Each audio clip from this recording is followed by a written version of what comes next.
সবুজে সাজাই বাংলাদেশ স্লোগানে নাটোরে বৃক্ষরোপণ ও গাছের চারা বিতরণ করেছে প্রকৃতি ও জীবন ক্লাব। এ উপলক্ষে দীঘাপতিয়া ফুলতলা মোড় থেকে মহাসড়কের দুধারে বৃক্ষরোপণ করা হয়। এই উদ্যোগ ভবিষ্যৎ প্রজন্মকে পরিবেশ রক্ষায় সম্পৃক্ত করবে বলে প্রত্যাশা সংশ্লিষ্টদের। রেজাউল করিম রেজার তথ্য ও ভিডিও চিত্রে আফরোজা হাসির রিপোর্ট। জলবায়ু পরিবর্তনের ক্ষতিকর প্রভাব মোকাবিলায় সচেতনতা ও সম্পৃক্ততা বৃদ্ধিতে দেশজুড়ে বৃক্ষরোপণ সহ নানা কর্মসূচি অব্যাহত রেখেছে প্রকৃতি ও জীবন ক্লাব। সবুজে সাজাই বাংলাদেশ প্রতিপাদ্যে প্রকৃতি ও জীবন ক্লাব নাটোরে বৃক্ষরোপণ ও বিতরণ কর্মসূচি পালন করেছে।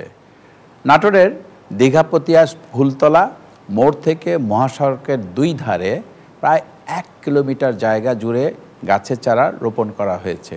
এই কর্মসূচিতে শিক্ষার্থী, রোভার স্কাউট এবং স্থানীয় সাধারণ মানুষ সক্রিয়ভাবে অংশগ্রহণ করেছে। গাছপালা জলবায়ু নিয়ন্ত্রণে গুরুত্বপূর্ণ ভূমিকা পালন করে। বৃক্ষরোপণের মাধ্যমে প্রকৃতি আরও বেশি সবুজ করে তুলতে পারলে পরিবেশ প্রকৃতির উন্নতি হবে। সুতরাং আসুন আমরা সবাই একসাথে এই বাংলাদেশটাকে সবুজে সাজিয়ে ফেলি।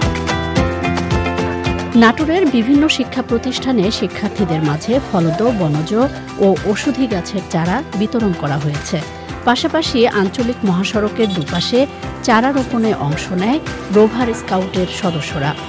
আসুন সবাই গাছ লাগাই, পরিবেশ বাঁচাই, এই ধরনের একটা মহতি উদ্যোগ নেওয়ার জন্য আমরা প্রকৃতি ও জীবন ফাউন্ডেশনকে অসংখ্য ধন্যবাদ জানাই। আমি আজকে গাছ লাগাতে পেরে খুবই খুশি। এমন প্রোগ্রাম আমরা চাই যে প্রতিবারই হোক। আমাদের নেক্সট জেনারেশন যারা তারা দেখতেছে, তারা শিখতেছে, তারাও আমাদের দেখে একসময় আমাদের পরিবর্তন তারা করবেই। আমাদের অক্সিজেনের পরিমাণ বৃদ্ধি পাবে। আজকের এই বৃক্ষরোপণ কর্মসূচিটা আমরা সফল করতে পেরে খুবই আনন্দিত। প্রতি বছর যেন এরকম একটা উদ্যোগ নেওয়া হয়, যাতে করে আমাদের যে বৈশ্বিক উষ্ণায়ন, যে আমাদের গড় তাপমাত্রা যে বেড়ে যাচ্ছে, এটা যেন কমে আসে।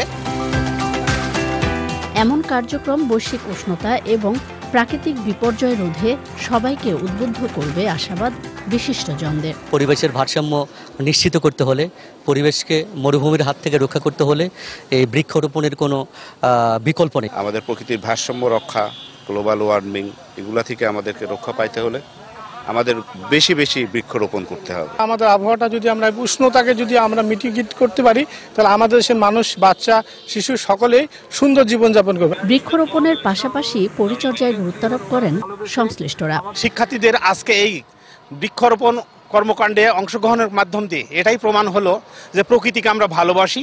প্রকৃতিকে ভালোবাসতে হলে, প্রকৃতিকে বাঁচিয়ে রাখতে হলে গাছের কোনো বিকল্প নেই। বৃক্ষরোপণের মধ্য দিয়েই তারা একই সাথে পরিবেশের প্রতি মমত্ববোধ, ভালোবাসা সৃষ্টির জন্য তারা এই কাজগুলো করছে।